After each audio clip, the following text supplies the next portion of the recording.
Is there room for an invoker? No, a puck. Okay, well, a puck is one of our male zeros.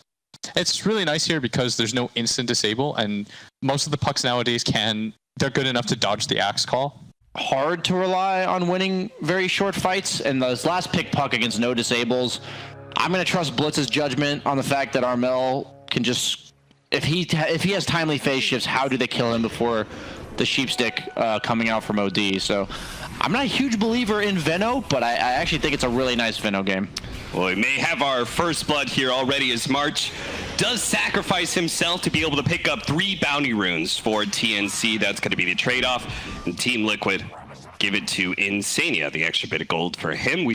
But Axe doing a good job here. You definitely just dodge the lane. Once Veno gets level 3, 2 points Poison Sting, you just can't ever, no hero can sustain through that. But I think it's a lot harder, right? Because he's in his safe lane, so cutting the creep wave, there's a much smaller distance to work with. Gabby taking a lot of damage here. It's actually going to be overwhelmed, just could not adapt into strength fast enough. Taiga almost being the return care there thanks to a hefty amount of soul rip damage, but tag team and poison touch being small exceptions here. Boxy is going to try and cut the creep wave just like he did last time, but KP immediately TPs onto the shrine, forcing Boxy into an awkward maneuver back over to bottom lane. Insania is going to be chased down here, but they do get a really good charge, blocking in Gabby. Gabby trying to linger away. Insania surviving just a bit longer. Tims is not going to be able to chase him to the tower, so again, another successful bout there for Liquid as they bring down the carry Morphling.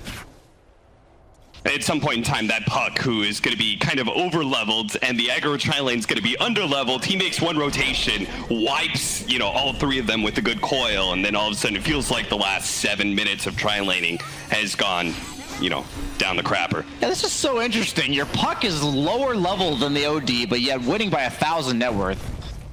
Nice Fisher block in. That's going to be able to keep them from retreating. Mickey has to turn and fight, but it's not going to be able to get anything off before he gets down. TNC not going to be able to chase down Insania, but still applying the pressure on that mid lane. Continuing. Oh, the orb not quite nicking Insania as he continues to try and fight it out.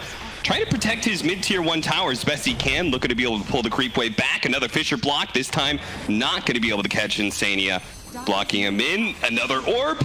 Dodges that one, but the puck is going to jump over. Armel is able to finish him off, and now they're going to be able to slow down Taiga as well. Taiga blocks out the puck, though, and maybe the puck, can they go for Armel? He has another orb, jumps away. He's going to be fine. Slowed down a bit by the battle hunger. Punished Taiga, who so painstakingly set himself up to try and catch out the puck at some point, and ends up getting caught. Now they're able to pressure the bottom tower while simultaneously defending mid, thanks to KP's Boots of Travels, which I think is...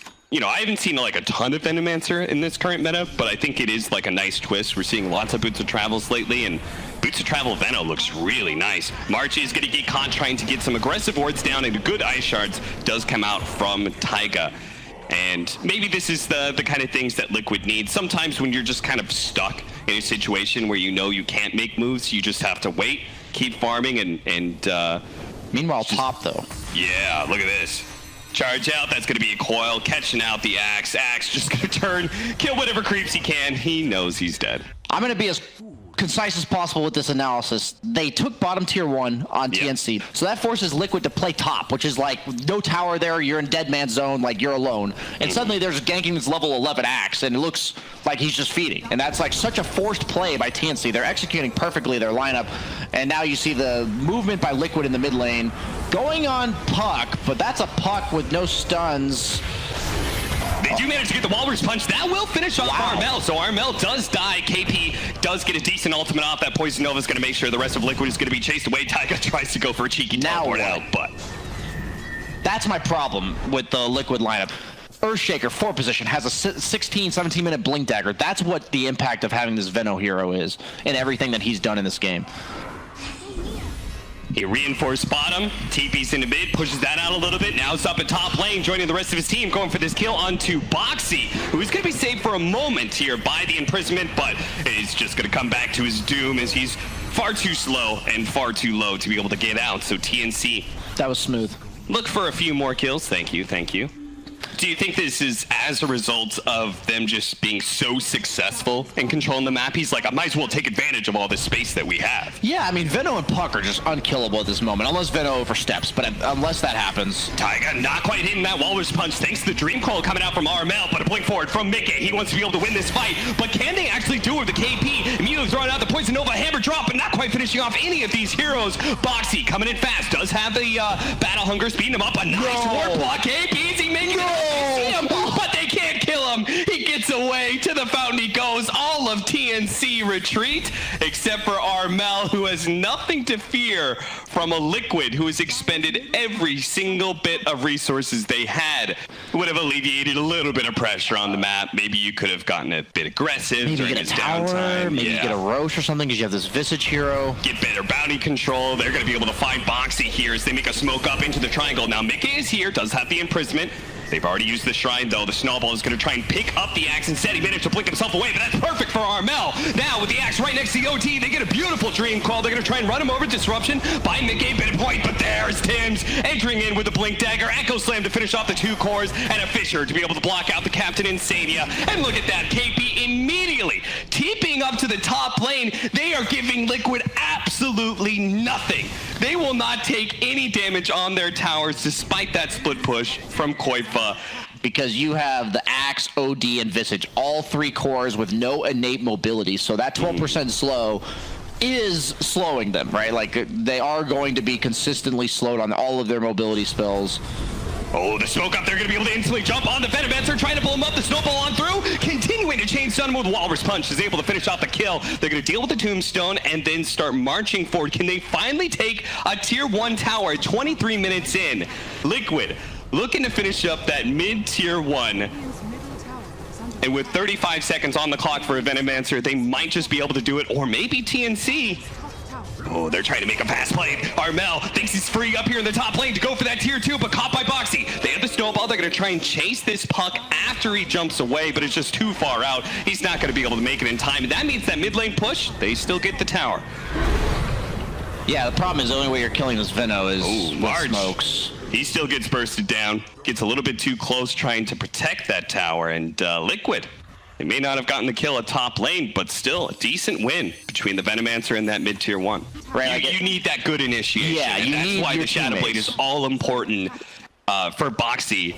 He has a BKB queued up. Okay, well, It's like, it's his job to throw himself in, but I think if he doesn't get a 2 or 3 minute call, it's just not going to be enough. Yeah. If they see the BKB from OD, you're just going to see a hardcore disengage with the Ags morphling, the Puck. oh, Tombstone coming out. Insania's not sure which one to do. He's going to try and back away from this Tombstone, but he's very clearly caught. Oh, Jesus. Yikes. That's the power of that Morphling. He's going to be jumping forward as that Earthshaker, thanks to that Aghanim Scepter. There's a buyback already from Insania. He knows how important this fight is to be able to win. Snowball protecting him. Gabby gets Walrus Punch. Going to evolve every time. The hammer's not quite enough. He goes back into Morphling form and does manage to survive. Barely. Now turns on the Taiga. Will be able to finish him up. A Fisher slowing down Mickey, who has the damage over time on him as well. Even as he's saved by the disruption, there's nothing really to get him out of here. He can imprison and disruption and do all of these things, but there's so much AoE damage. Gabby jumping even farther forward to be able to catch Koifa up next. A stun on the Boxy as well. Gets the call onto Gabby, but Gabby being healed up by the Soul Rip means there's no chance to be able to claim that kill. Jumping forward again. There is no escape from the Aghanim's Morphling. Once you have been broken, nobody is getting out of the fight. An Aghanim's Morphling with an Earthshaker on his team will catch every single hero trying to retreat. This Morphling has this like critical threshold, undying with the clutch Soul Rips on March, like saving Morphling not only during the OD ult so he could get his replicate off or whatever it is that you switch from back and forth, whatever the actual active on that's called. Yeah, if you don't get him instantly, you're just going to lose the fight. Oh, they got initiation on Armel with the Walrus Punch. No, a Fisher comes out from Gabby to be able to stop that one, quickly blowing up the offlaner, and now turning back towards poor old Taiga, who has nowhere to be able to run to, and Liquid, they're just bleeding out now at this point. Hemorrhaging kills, hemorrhaging buildings. TNC will back up as they see a buyback coming in. No need to get greedy. They take it to tier 3. They can go for shrines next. And now you also have the Scotty against ranged cores. Scotty was really only nerfed against melee cores, but they have OD, Visage. So, with the Aegis going satanic. Oh, just happened to land right on top of Insane. He almost gets one shot by that Enchant Totem and will be finished by the Dagon. That's a BM Dagon, man. It's a level 5 Dagon coming out there.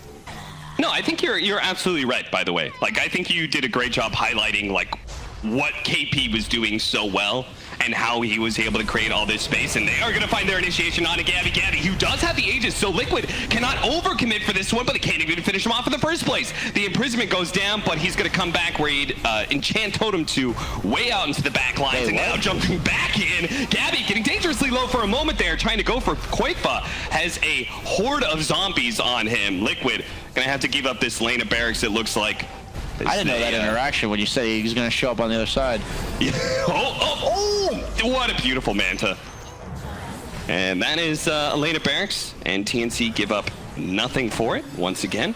It was never, in my opinion, Liquid's game to win. It was just at any point they were just at the hands of some poor positioning by TNC. And at this point, the ease of execution for TNC is just that's gotta hurt. And now Gabby quickly joining Armel at the pickoff onto Insania. They're gonna be able to blow up this OD. He has his BKB, but honestly, what's the point? The physical damage of Gabby would quickly overwhelm him one way or another.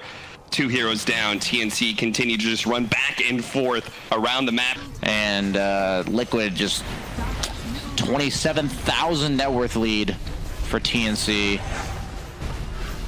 Look at all those tips for KP. I mean, TNC agrees with you. Yeah. KP was the reason.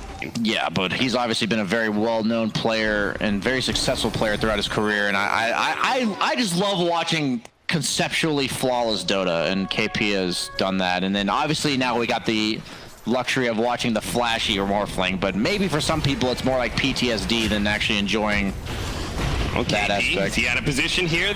Liquid trying to jump on him real quickly. Heavens Halberd buying so much time though. KP finally it wears off on a Mickey, and he will drop the hammer to be able to finish off that Venomancer. But look at Gabby and Armel into the back lines they go. Already finished off that Shadow Demon. Now using all that physical damage. Jesus, look at Mickey. He takes the Morphling out of the fight for a moment and will manage to finish off the 5 position of TNC. But nobody can deal with Gabby. Neither can they deal with Armel, as they just don't have the disables to be able to rock him. Unless this call from Boxy, they don't have a whole lot of damage to be able to follow it up, especially as the Echo Slam coming in to be able to finish off some of these heroes. Mickey with a buyback, looking for any kind of kill to be able to claim after the Morphling is dead. He will be able to get the imprisonment. Looks to Armel. Armel jumps away. Tim's, he's trying to get out of here. Blink Dagger's not going to be up in time, though, and he will fall. Liquid finally get an okay fight for themselves, but that's only because they had 2 different buybacks on their 2 cores. OD just doesn't have an answer to this Morphling's physical damage whenever he just Enchant Totem jumps on him. He's queued up the refresher right? By the way. On OD. That might be the play. I can't even fault that at this point. You might just need double BKB, double ult, but this is a dieback from Mickey. That's an Ag's coil, and they try and snowball save him. He's going to go in here, and he does have the Blink Dagger, blinks away, but the Blink follow-up from KP, tries to hit him with the Gale. Doesn't quite land, though, but the Orb over the top will make sure that Mickey does fall. Boxy does manage to get the call onto Armel. Armel gets bursted down. Can they grab more? KP trying to slither away, but Koifa's Birds hot on pursuit, but they can't chase for long. They know Gabby's got to be around here somewhere. And Taiga, poor Taiga, zombies, poison slow. They're going to leave him to die here in Sania. I'm not even sure if you could turn around and save your ally. Disruption going down, but obviously he's coming back to the same spot he was before. What a beautiful Fisher. Finally, Gabby shows up once again, hunting down Insania at every turn. Beautiful Fisher block coming in from Tim's as well to be able to catch Koifa. Make sure he's not going anywhere. Gabby with the double damage. I want to see him one-shot somebody. You know, Insania, who's popped back. This is almost a one-shot. Non-stop. The Gravekeeper cloak were down, and he almost got one-shot. All right, Boxy. Oh, there he goes. Insania. Oh, it wasn't quite the one shot, but he does finish off with the adaptive strike. Boxy's going to fall as well, and that leaves no buybacks for Liquid and just Taiga all alone in the fountain. TNC. Oh, I guess they did get enough gold for Boxy to be able to buy back, but it won't make a damn difference. Gabby with the satanic pickup and an ultra kill for game 1. What a dominant performance by TNC. BSJ, I think you pointed out very rightly all the things that were going good for TNC, and there wasn't just a whole lot of mistakes. So I want to take this back like 33 minutes ago.